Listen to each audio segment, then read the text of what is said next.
आप सबों का सिविलियंस में स्वागत है। यह वीडियो जो है ये झारखंड की अफवाह प्रणाली से संबंधित वीडियो है। भाग 1 हमने पहले ही देख चुका है। आज हम लोग भाग 2 पढ़ेंगे, जिसमें हम लोग झारखंड की उत्तरवर्ती नदियों के बारे में पढ़ेंगे। पिछली क्लास में हम लोग देख चुके थे कि झारखंड का जो पश्चिमी हिस्सा है वो काफ़ी ऊंचा है, मतलब ये पाट क्षेत्र है जो कि लगभग 900 मीटर ऊंचा है। तो जो भी नदियाँ होती है वो आपका पश्चिम की तरफ नहीं आ सकती ऊंचाई के कारण, जबकि नदियाँ जो है वो उत्तर की तरफ जा सकती है ढलान के कारण, और पूरब की तरफ जा सकती है और दक्षिण की तरफ जा सकती है। तो पिछली क्लास में हम लोग पूरबवर्ती नदी और दक्षिणवर्ती नदी को देख चुके हैं।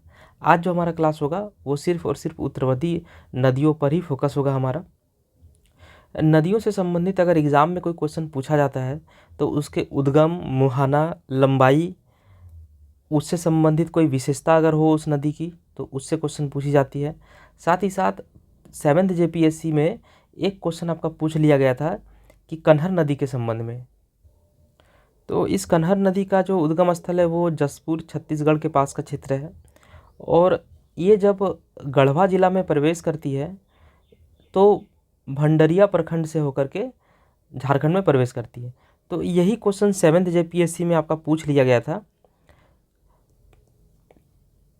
कि कन्हर नदी जो है वो झारखंड में जब प्रवेश करती है तो वो गढ़वा जिले के किस प्रखंड से होकर के प्रवेश करती है। तो उसका आंसर होगा भंडरिया प्रखंड।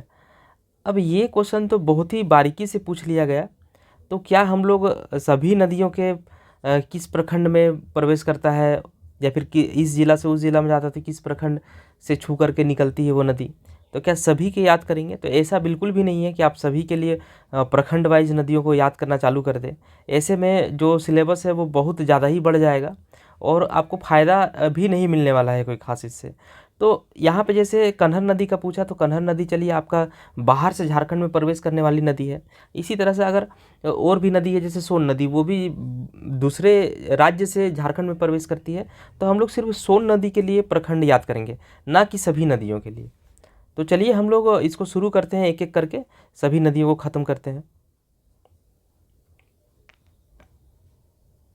तो सबसे पहला नदी जो है वो सोन नदी है, और सोन नदी जो है वह इसका उद्गम स्थल जो है वो मैकाल पर्वत की अमरकंटक पहाड़ी, ये इंडिया जीके में आप लोग याद करेंगे। तो अभी हम लोग देख लेते हैं, ये सोन नदी जो है वो मैकाल पर्वत के अमरकंटक पहाड़ी का एक जगह है पेंड्रा, और ये क्षेत्र जहाँ से ये नदी निकलती है वो जगह है, वो राज्य है छत्तीसगढ़ का, और जगह का नाम है पेंड्रा। और ये सोनभद्र मध्य प्रदेश का एक सोनभद्र जिला है, उसी के आसपास से निकलती है। अब आता है आपका मुहाना, तो ये गंगा नदी इसका मुहाना, ये इम्पोर्टेंट है। सोन नदी जो है वो गंगा नदी में मिल जाती है। कहाँ पे मिलती है? तो पटना के दानापुर के पास। अब जिस तरह से कन्हर नदी का क्वेश्चन पूछा गया था क्योंकि वो बाहर का नदी था, बाहर से झारखंड में प्रवेश करती है, इसी प्रकार से सोन नदी भी बाहर से झारखंड में प्रवेश करती है, और ये आपका गढ़वा के खरौंधी प्रखंड के खोखा गांव। तो देखिए ये सोन नदी जो है, आप इसको देखिए ख और सौ एक जैसा दिखता है, और यहाँ पे भी देखिए ख और सौ एक जैसा दिखता है। तो ये प्रखंड पूछे तो याद रखिएगा सोन का सौ जैसा ही दिखने वाला कोई शब्द होगा, तो खरौंधी है, और जो गांव है वो है, गांव या फिर जगह जो है वो है खोखा। तो आप लोग याद कर लीजिएगा इसे। और इसका मुहाना जो है वो गंगा नदी है, जो कि आपका पटना के पास का क्षेत्र है, दानापुर के पास, पटना में दानापुर के पास। इसकी लंबाई जो है वो 784 किलोमीटर, ये टोटल लंबाई है, ना कि झारखंड की लंबाई। और इसका इम्पोर्टेंट अफवाह क्षेत्र, ये 90-30 किलोमीटर स्क्वायर, टोटल इसका जो अफवाह क्षेत्र है वो 90-30 किलोमीटर स्क्वायर है, और इसकी लंबाई जो है वो 784 किलोमीटर है। इससे पहले के वीडियो में भी हम लोग बहुत से नदियों की लंबाई को देखे थे। जैसे अगर बराकर नदी की बात करें तो बराकर नदी की जो लंबाई है वो 225 किलोमीटर थी। ब्राह्मणी नदी और शंख नदी, अगर ब्राह्मणी नदी की बात करें तो वो 480 किलोमीटर, और शंख नदी जो है इसका जस्ट हाफ 240 किलोमीटर। दामोदर नदी की लंबाई जो है, टोटल लंबाई 592, और झारखंड में 290।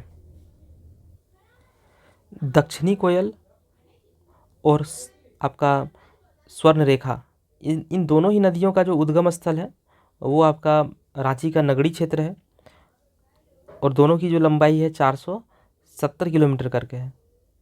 दामोदर नदी की जो अपवाह क्षेत्र है वो आपका 12,800 किलोमीटर स्क्वायर है। तो इन चीज़ों को आप मेरे प्रीवियस वीडियो में देख सकते हैं। अभी हम लोग अपना फोकस सिर्फ और सिर्फ उत्तरवर्ती नदियों पर ही रखेंगे। तो सोन नदी की जो लंबाई है वो 784 किलोमीटर। ये सोन नदी से याद रखिएगा, सोन नदी से एक याद रखिएगा मुस्लिम धर्म कैसे करके रिलेट कर लीजिए आप। उनका एक पवित्र नंबर होता है 786। तो देखिए उसी तरह का डेटा है 784, थोड़ा सा कम है 784 किलोमीटर। इसका जो अफवाह क्षेत्र है वो 90-30 किलोमीटर स्क्वायर है। 784 डायरेक्ट मत याद रखिएगा, ऐसे याद रखिएगा सोन नदी जो है वो उससे संबंधित कुछ भी याद रख लेगा कि हम इससे मुस्लिम संप्रदाय जो है वो रिलेट करता है। तो 786 उनका पवित्र नंबर है। तो 786 784 किलोमीटर आपको याद आ जाएगा एग्जाम में ये चीज़। और खरुंधी प्रखंड के खोखा इलाके से। इसकी सहायक नदी की बात करें तो उत्तरी कोयल ये प्रमुख नदी है। और उपनाम में बात करें तो सोनभद्र, जैसे कि सोन नदी है तो सीधा सीधा है सोनभद्र। सोनशिला, सोनशिला भी बोलते हैं इसको, और हिरण्यवा। तो ये जो चीज़ है ये एग्ज़ाम में ज़्यादा पूछा जाता है, क्योंकि इसमें तो सोन ऑटोमेटिक है ही तो लोग ऐसे ही टिक कर देंगे, लेकिन हिरण्यवा में लोग कन्फ्यूज हो जाएंगे। तो सोन नदी का उपनाम जो है वो है क्या है, हिरण्यवा। अब इसको देखिए यहाँ पे सोन में क्या है, 100 मतलब 100, और हिरन में क्या है, हिरन। तो आप ऐसे याद रखिएगा 100 हिरन। तो आपके सामने जब एग्ज़ाम में सोन नदी का उपनाम आएगा और 4 ऑप्शन आएंगे, उस समय आपको अपने आप समझ में आ जाएगा। जैसे ही आप ये हिरण्यवा देखेंगे आपको याद आ जाएगा कि सोन मतलब 100 और हिरन आपका 100 हिरन। तो इसकी लंबाई, सोन नदी का लंबाई याद रखने के लिए याद रखिएगा मुस्लिम धर्म से रिलेटेड है। और सोन में 100 है और हिरण्यवाह में हिरन है, तो 100 हिरन। और संबंधित जो क्षेत्र है वो गढ़वा पलामू, चूँकि ये उत्तर पश्चिमी भाग से होकर के प्रवाहित होती है। ये आपका छत्तीसगढ़ के पेंड्रा से निकलती है और मेकाल पर्वत के अमरकंटक पहाड़ी से निकलती है, जो कि आपका मध्य प्रदेश छत्तीसगढ़ का बाउंड्री वाला क्षेत्र है। तो अगर वहाँ से कोई नदी निकलती है और झारखंड में प्रवेश करती है तो उत्तर पश्चिम भाग से ही प्रवेश करेगी, तो जो है गढ़वा पलामू का क्षेत्र। इसकी विशेषता क्या है, तो यह झारखंड का जो उत्तर पश्चिमी सीमा से होकर बहती है, मतलब कह सकते हैं कि यह झारखंड का उत्तर पश्चिमी सीमा का निर्माण करती है। और सोन नदी जो है झारखंड की एकमात्र सदानीरा नदी है, मतलब कि 12 मास इसमें पानी रहता है। जबकि बाकी नदियाँ जो है झारखंड में गर्मी के समय में लगभग सूख जाती है, क्योंकि ये नदियाँ, बाकी नदियाँ जो है वो मौसमी नदी है। तो उनमें बरसात के समय में पानी बहुत ज़्यादा रहती है और गर्मी के समय में पानी बहुत ही ज़्यादा कम हो जाती है। लेकिन सोन नदी जो है वो सोन नदी जो है वो बरसाती नदी नहीं है, सदानीरा नदी है। इसमें पानी जो है वो 12 मास रहती है। तो सोन नदी से रिलेटेड क्या है, इसकी लंबाई, इसका मुहाना आप लोग को याद ही रहेगा, गंगा नदी। उत्तर पश्चिम या फिर उत्तर की तरफ जितनी भी नदियाँ बहती है उसका कहीं ना कहीं जो मुहाना है वो गंगा नदी ही है, डायरेक्ट रूप से मिले चाहे इनडायरेक्ट रूप से मिले।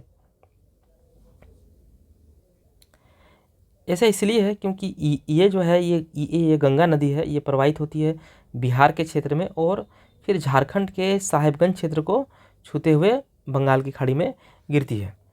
तो जो भी उत्तरवर्ती नदियाँ होंगी आपकी, सब के सब कहीं ना कहीं गंगा नदी में जाके मिलेगी, जैसे कि पुनपुन नदी, फल्गु नदी, सकरी नदी, उसके बाद आपका सोन नदी।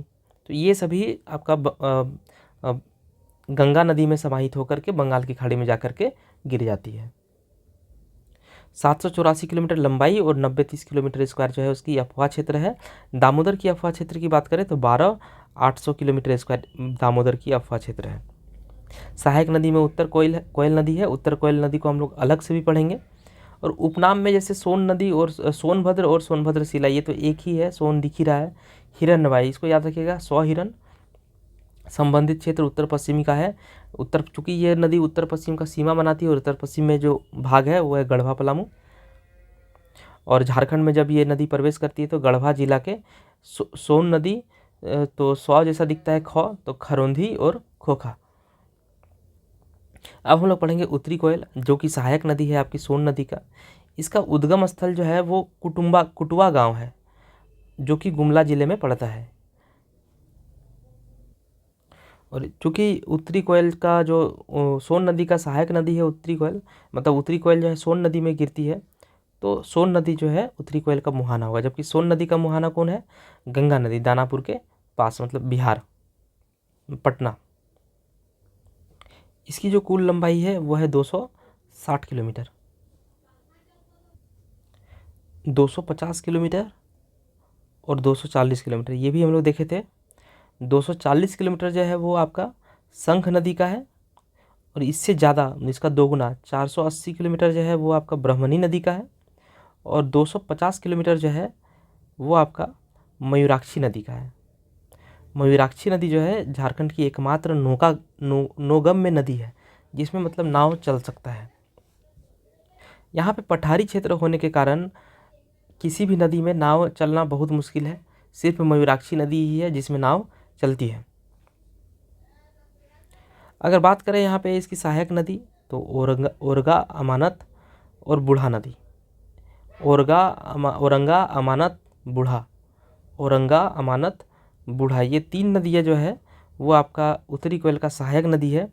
और जो संबंधित क्षेत्र है ये गढ़वा, पलामू, लातेहार का क्षेत्र है। गुमला से निकलती है और ये आपका लातेहार, गढ़वा और पलामू होते हुए, ये लातेहार से होते हुए गढ़वा और फिर पलामू में प्रवेश करती है। और पलामू के हैदर नगर के पास आपका सोन नदी से मिल जाती है। तो इन दोनों नदी को हम लोग थोड़ा डायग्राम में देख लेते हैं। तो ये है आपका सोन नदी, जो कि आपका गढ़वा के खोखा इलाके में, मतलब खरौंधी प्रखंड से प्रवेश करती है, और फिर ये पलामू से होते हुए वो बिहार में प्रवेश कर जाती है, और ये आगे बढ़ते हुए बिहार के पटना जिला के दानापुर क्षेत्र के पास गंगा नदी से मिल जाती है। उसी तरह से उत्तरी कोयल नदी जो है वो आपका गुमला के कुटवा गांव से निकलती है, और ये लातेहार से होते हुए गढ़वा में प्रवेश करती है। मतलब गढ़वा और पलामू का ये बॉर्डर लाइन है, इधर प्रवेश करती है, और फिर वो पलामू में अंततः पलामू के हैदर नगर क्षेत्र में सोन नदी से मिल जाती है। तो ये आपको एक चीज़ याद रखना पड़ेगा, हैदर नगर में आकर के मिलती है कौन? उत्तरी कोयल और सोन नदी। तो उत्तरी कोयल का जो उद्गम स्थल है वो आपका हो जाएगा गुमला, और इसका जो मुहाना है वो है सोन नदी। और इसी उत्तरी कोयल में आपका ओरगा, अमानत और ये बूढ़ा नदी बहुत एक छोटा सा नदी है जो कि लातेहार में है। तो ये तीनों नदियाँ जो है ये आपका उत्तरी कोयल का सहायक नदी है। अब देखिए यहाँ पे ये जो लातेहार का जो बरवाडी प्रखंड है, वहाँ पे इसी नदी के तट पर मंडल नामक स्थान पर कुटकू बांध, कुटवा अलग है, वो आपका गुमला में जहाँ से निकलती है उस जगह का नाम है कुटवा, लेकिन इसका जो बांध का निर्माण किया गया है लातेहार में मंडल नामक स्थान पर, उसका नाम है कुटकू बांध। कुटकू और कुटवा दोनों अलग अलग चीज़ है, और इसका दूसरा नाम है मंडल बांध। मंडल नाम का स्थान में इसलिए मंडल बांध, और एक नाम इसका कुटकू बांध भी है। ये इम्पोर्टेंट इसलिए है क्योंकि यहाँ पे प्रधानमंत्री श्री नरेंद्र मोदी जी द्वारा शिलान्यास किया गया था। तो बस यही इम्पोर्टेंट फैक्ट है जो आपका उत्तरी कोयल से संबंधित है। तो उत्तरी कोयल नदी जब गुमला के कुटवा से निकल के जब ये लातेहार में प्रवेश करती है, तो इसी नदी के तट पर मंडल नामक जगह पर एक बांध बनाया गया, मतलब डैम बनाया गया है, कुटकू डैम, और जिसका शिलान्यास कौन किया है? प्रधानमंत्री नरेंद्र मोदी जी। उत्तरी कोयल की अगर हम लोग सोन नदी की लंबाई की बात करें तो हम लोग उसकी लंबाई के लिए 784 किलोमीटर, और अगर उत्तरी कोयल नदी की लंबाई की बात करें वो तो 270 किलोमीटर, 270 नहीं, 260 किलोमीटर। 250 किलोमीटर आपका मयूराक्षी नदी का, और 240 किलोमीटर शंख नदी का। अब हम लोग पढ़ेंगे पुनपुन नदी, प से पुनपुन और प से पलामू। तो इसका उद्गम स्थल पलामू है और इसका भी मुहाना कौन है, गंगा नदी, जो कि आपका बिहार में है, एक फतवा जगह, वहाँ पे जाकर के मिलती है। इसकी कुल लंबाई जो है वो 200 किलोमीटर है। और इसकी सहायक नदी दरधा और मोरहर, ये इम्पोर्टेंट है कि इसकी सहायक नदी दरधा और मोरहर, और उपनाम जो है किक्कट और बमागधी। ये है आपका पुनपुन नदी, जो कि पलामू से निकलती है और बिहार के फतवा में जाकर के गंगा नदी से मिल जाती है। तो इसका जो मुहाना है वो है गंगा नदी। 200 किलोमीटर की लंबाई है इसकी, और दारधा और मोरहर नदी इसकी सहायक नदियां हैं, और इसका उपनाम जो है वो है किक्कट और बमागधी। फिर आता है फल्गु नदी। फल्गु नदी का जो उद्गम स्थल है वो सिमरिया क्षेत्र है। सिमरिया, और अभी तो अनुमंडल हो गया है, और जिला जो है वो चतरा। और इसका जो मुहाना है वो है पुनपुन नदी। याद रखिएगा, फल्गु का प के बाद फ आता है। फल्गु का जो मुहाना है वो है पुनपुन, जो कि आपका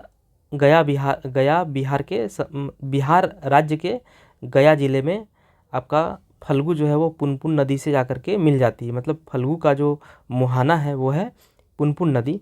और पुनपुन नदी के लिए हम लोग क्या याद रखे थे, तो पुनपुन प से स्टार्ट है, तो पलामू जिले से निकलती है, और ये आगे बढ़ते हुए इसकी लंबाई जो है वो 200 किलोमीटर। यहाँ पे देखिए ये चार वर्ड आप नोटिस करिए, 4 वर्ड है, ये हाफ कर दिए 200 किलोमीटर की इसकी लंबाई है। और कीकट और बमागधी इसका उपनाम है, बमागधी। और दारधा और मोरहर एक साथ याद रखिएगा तो याद रह जाएगा, ये मोरहर नदी, तो इसकी सहायक नदियाँ हैं। और साथ ही साथ फल्गु नदी भी इसकी सहायक नदी है। और फल्गु नदी जो है वो आपका बिहार के गया जिले के पास पुनपुन नदी से मिलती है। फल्गु का जो आपका सहायक नदी है, फल्गु का भी सहायक नदी है निरंजना, जिसको लीलाजल भी कहते हैं, और मोहना। तो निरंजना और मोहना एक जैसे शब्द लग रहे हैं लास्ट में। निरंजना और मोहना ये दोनों नदियाँ जो है वो फल्गु नदी की सहायक नदी है। उपनाम की बात करें तो इसका उपनाम जो है वो है अंतःसलिला। विशेषता क्या है, तो बोध गया में जो पीपल का वृक्ष है, जिसके नीचे गौतम बुद्ध को ज्ञान की प्राप्ति हुई थी, वो नदी जो है वो फल्गु नदी ही है। मतलब फल्गु नदी के किनारे में जो पीपल का वृक्ष था, उसी पीपल के वृक्ष के नीचे गौतम बुद्ध को ज्ञान की प्राप्ति हुई थी। इसलिए भी इम्पोर्टेंट हो जाता है। एक इम्पोर्टेंट बात यह है कि पितृ पक्ष के समय लोग यहाँ पे स्नान करते हैं और पिंडदान करते हैं। तो पिंडदान क्यों करते हैं, ताकि जो आत्मा है वो शांत रहे। तो शांत रहे तो अंतःकरण शांत रहे, तो ये अंतःसलिला। तो ऐसे याद रखिएगा कि फल्गु नदी का जो उपनाम है, या फिर फल्गु नदी के सामने ही आपका पीपल का वृक्ष है फल्गु नदी के किनारे, जिसमें गौतम बुद्ध जी को ज्ञान की प्राप्ति हुई थी। और गौतम बुद्ध जो है वो जाने जाते हैं अपने शांत स्वभाव के लिए। तो यहाँ पे फल्गु नदी पूरा शांति वाला नदी है।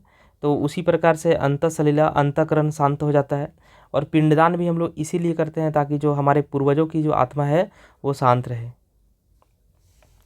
और झारखंड में इसका केवल उद्गम है, जो कि सिमरिया चतरा का क्षेत्र है, लेकिन इसका जो अफवाह क्षेत्र है वो मुख्यतः बिहार में है। तो फल्गु नदी ये है, सिमरिया चतरा से निकलती है, और इधर जाके ये पुनपुन नदी से पहले मिलती है बिहार गया के पास। हालांकि ये इतनी लंबी तो नहीं होगी, इधर पे ही मिल जाती है जाके पुनपुन नदी में, और फिर पुनपुन नदी आगे बढ़ करके गंगा में मिक्स हो जाती है। अब अगला नंबर, मतलब 5वें नंबर की जो नदी है उत्तरवर्ती नदी, वो है सुकरी या फिर सुमागधी। ऊपर पढ़े थे बमागधी,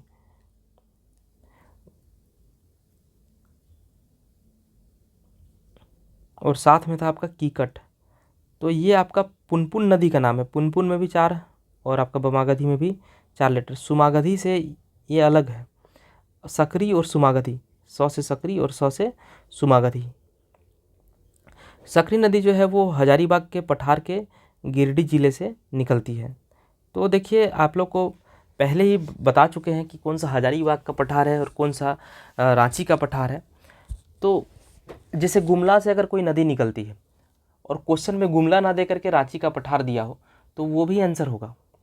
तो आप लोग ये चीज़ अच्छे से देख लीजिएगा। जैसे गिरिडीह जिला से निकलती है आपकी सुमागधी अथवा सकरी नदी, लेकिन अगर ऑप्शन में गिरिडीह ना होकर के हजारीबाग का पठार हो तो आंसर जो है हजारीबाग का पठार हो जाएगा। तो इस चीज़ को आप लोग थोड़ा ध्यान दीजिएगा कि कौन कौन सा जिला किस किस पठार में है। इसको हम लोग पठार वाले चैप्टर में बहुत अच्छे से डिस्कस किए थे कि रांची पठार के अंतर्गत कौन कौन सा क्षेत्र आता है और हजारीबाग पठार के अंतर्गत कौन कौन सा क्षेत्र आता है। तो उसे आप लोग एक बार देख लीजिएगा। चलिए डायग्राम में भी एक बार दिखा देते हैं इसे। तो यहाँ पे आपका इस जगह पे गुजरती है दामोदर नदी, और दामोदर नदी जो है इधर आपका ये हजारीबाग पठार है, और इधर का जो क्षेत्र है वो रांची का पठार है। तो हजारीबाग के पठार में धनबाद, बोकारो, हजारीबाग, चतरा, कोडरमा, गिरिडीह ये सब जिला आते हैं, जबकि रांची पठार में रांची, खूंटी, गुमला ये सब आते हैं। ये क्षेत्र कोल्हान का है, और ये क्षेत्र जो है वो आपका गढ़वा, पलामू, चतरा, गढ़वा, पलामू, लातेहार ये आपका इधर वाला पार्ट क्षेत्र है ये।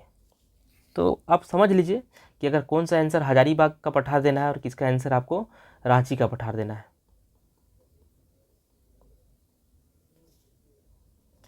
तो ये जो क्षेत्र है ये आपका हजारीबाग का पठार के अंतर्गत आता है, और ये सब जो जिले हैं ये रांची पठार के अंतर्गत आता है।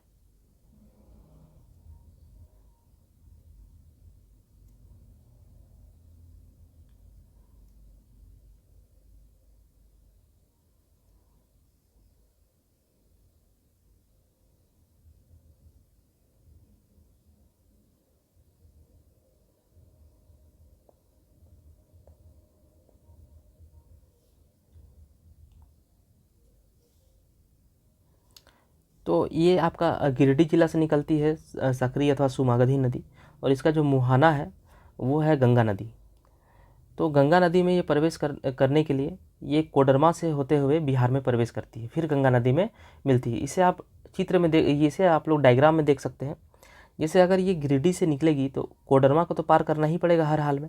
फिर कोडरमा को जब ये पार करती है तो फिर ये बिहार में प्रवेश करके गंगा नदी से जा करके मिल जाती है।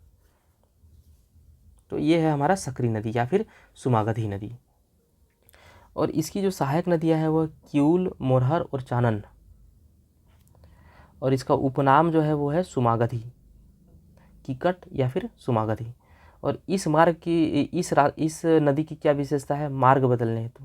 जैसे भारत के लिए मार्ग बदलने वाली सबसे अधिक मार्ग बदलने वाली नदी कोसी नदी है, उसी तरह से झारखंड में क्या है आपका कीकट अथवा सुमागधी, जो कि मार्ग बदलने के लिए प्रसिद्ध है। और सुमागधी जो नाम वर्णित है वो आपके रामायण में है, मतलब रामायण में किक्कट नदी को सुमागधी नदी के नाम से बोला गया है।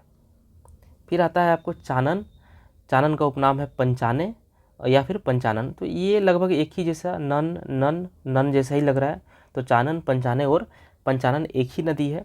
चानन नदी का उपनाम है पंचाने नदी और पंचाने नदी।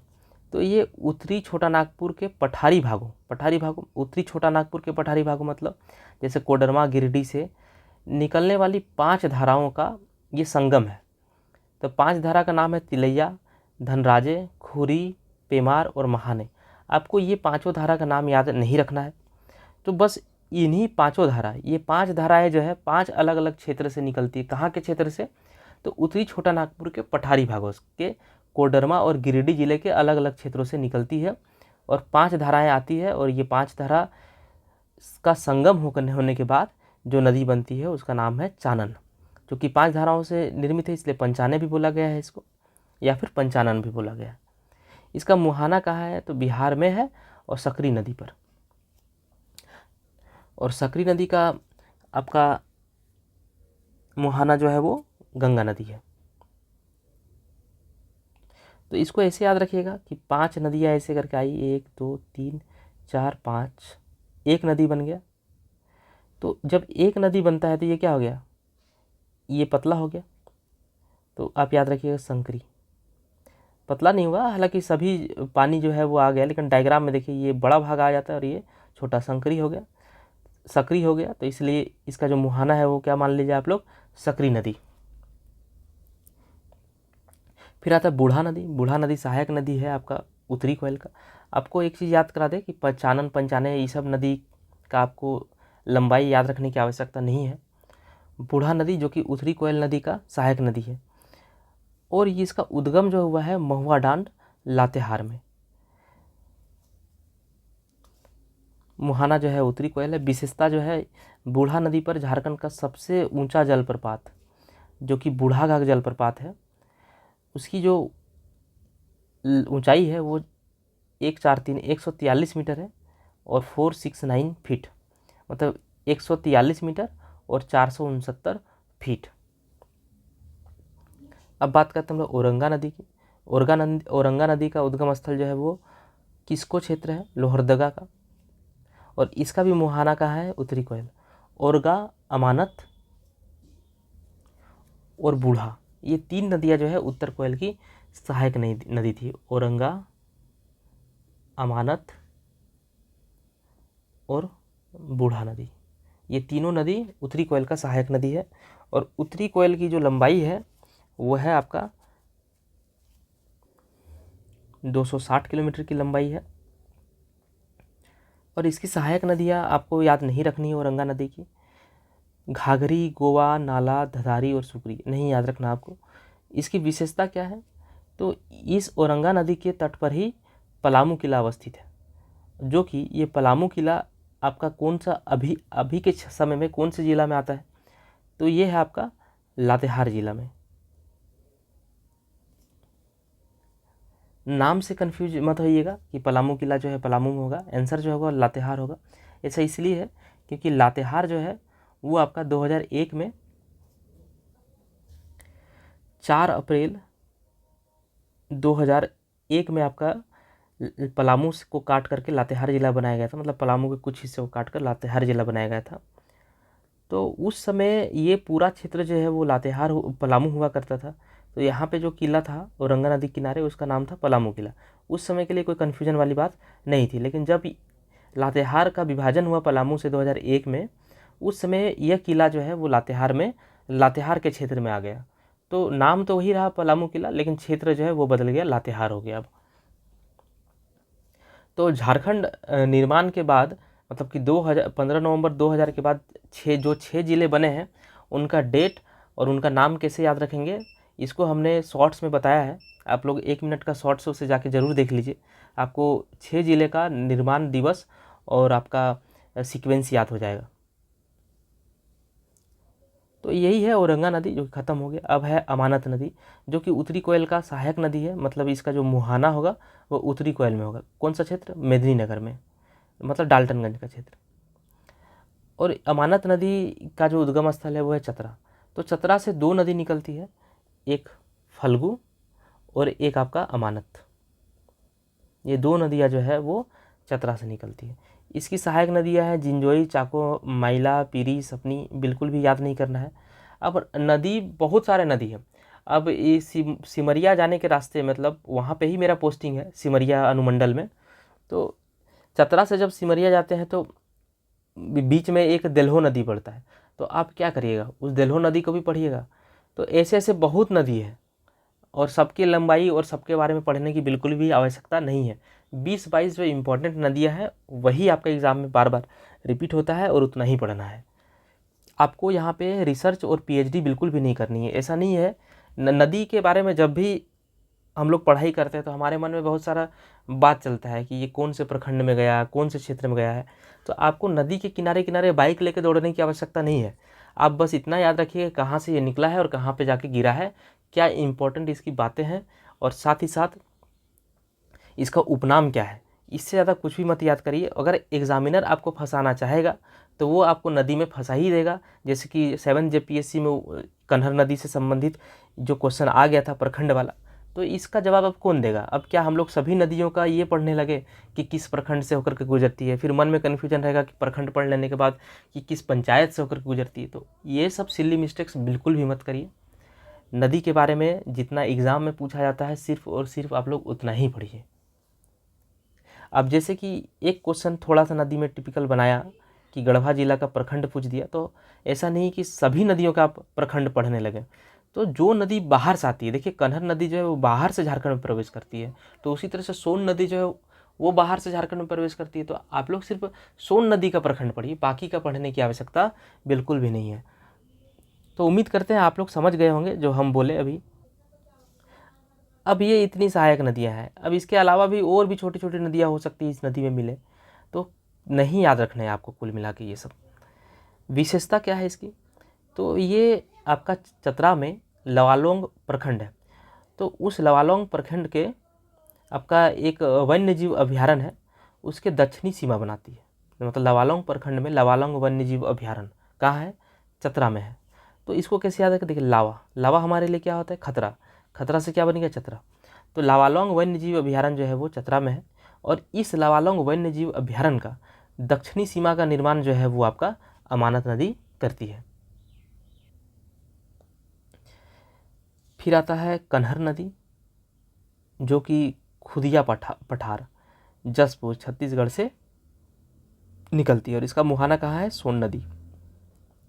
लेकिन ये कन्हर नदी जो है सोन नदी में मिलती है, तो ये यूपी के सोनभद्र जिले में मिलती है, और इसका जो संबंधित क्षेत्र है वो छत्तीसगढ़, झारखंड और उत्तर प्रदेश है। अब 7th JPSC में ये क्वेश्चन पूछ चुका है, तो हो सकता है आपका CGL में भी पूछ दे कि कन्हर नदी जो है वो गढ़वा झारखंड में जब प्रवेश करती है तो गढ़वा जिले के कौन से प्रखंड से होकर गुजरती है, तो भंडरिया। और अगर सोन नदी की बात करें तो सोन नदी के लिए सोन जैसा ही शब्द क्या दिखता है, खरोंधी ब्लॉक और खोखा जगह। इसका जो मुख्य विशेषता है कि यहाँ पे 3 जलप्रपात है, गुरसिंधु, बलचोरा और सुखलदरी। गुरसिंधु, बलचोरा, सुखलदरी, ये काफ़ी इंपॉर्टेंट फैक्ट है, इसे आप लोग जरूर याद रखिए। गुरसिंधु, बलचोरा और सुखलदरी, और ये जलप्रपात जो है आपका गढ़वा जिले में पड़ता है।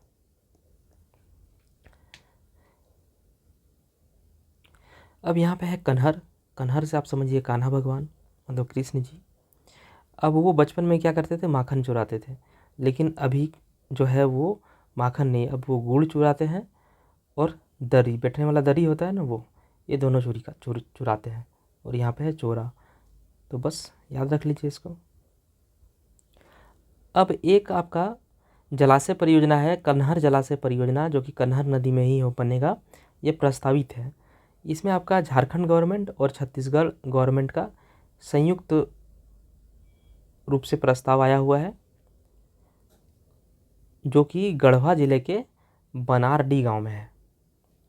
तो बस ये वाला है आपका कन्हर नदी से इम्पोर्टेंट फैक्ट कि 3 आपका जलप्रपात है, गुरसिंधु, बलचोरा और सुखलदरी। याद रखने का क्या बताएं कि कन्हर से आप याद रखिए कान्हा भगवान बचपन में क्या चुराते थे, माखन चुराते थे, लेकिन अब जो है थोड़ा सा इसको मॉडिफाई कर दीजिए, ये गुड़ चुराते हैं और दरी चुराते हैं। गुड़ चुरा करके दरी में बैठते हैं और फिर खाते हैं, तो गुड़ चुरा करके दरी में बैठ करके खाते हैं। तो आपको ये याद रह जाएगा। देखिए कभी भी आप लोग जैसे कुछ कविता टाइप का लाइन वाला ट्रिक होता है, उसे आप लोग याद मत करिए, क्योंकि एग्ज़ाम के समय आपका वो क्लिक नहीं करता। आपको मतलब सभी लाइंस के लिए भी एक शॉर्ट ट्रिक बनाना पड़ेगा, तो वो सब मत करिए। अगर डायरेक्ट कोई चीज़ अगर कनेक्ट हो पा रहा है तो कर दीजिए और याद कर लीजिए, और बाकी को एज इट इज़ याद कर लीजिए। हाँ, आप 10 से 15 कविता का लाइन्स याद कर सकते हैं जो ट्रिक वाले होते हैं, लेकिन सभी चीज़ों के लिए ये चीज़ कोशिश बिल्कुल भी मत करिए, एग्ज़ाम में क्लिक नहीं करता है। एग्ज़ाम में जो क्लिक करेगा यही छोटा छोटा जो कहानी हम बता रहे हैं और छोटा छोटा जो कनेक्शन आपका बता रहे हैं, यही सब एग्ज़ाम में काम करता है। तो नदी से रिलेटेड जितने भी इम्पोर्टेंट फैक्ट्स और डेटाज थे वो सभी ख़त्म हो गए। और झारखंड के किन्हीं भी एग्ज़ाम में अगर नदियों से संबंधित कोई प्रश्न पूछा जाता है तो आप मान के चलिए कि 90% जो चांस है वो इसी वीडियो से आपका हो जाएगा। और जो 10% है नदी के बारे में, आप ये कुछ भी कर लीजिए, आप हमेशा अनसर्टेनिटी में ही जिएंगे।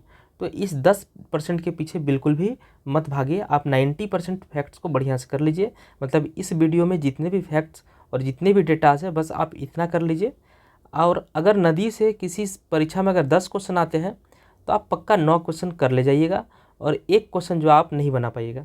तो इस क्वेश्चन को बनाने के पीछे अपना समय आप बर्बाद भी मत करिए, क्योंकि नहीं तो फिर आपको बहुत ही ज़्यादा डिटेल में पढ़ना पड़ेगा, जो कि जेपीएससी के भी बियॉन्ड हो जाता है और उतना पढ़ के कोई फ़ायदा नहीं है। तो चलिए इस वीडियो को यहीं पे एंड करते हैं। आप सबको धन्यवाद। फिर मिलते हैं नए वीडियो में नए टॉपिक के साथ।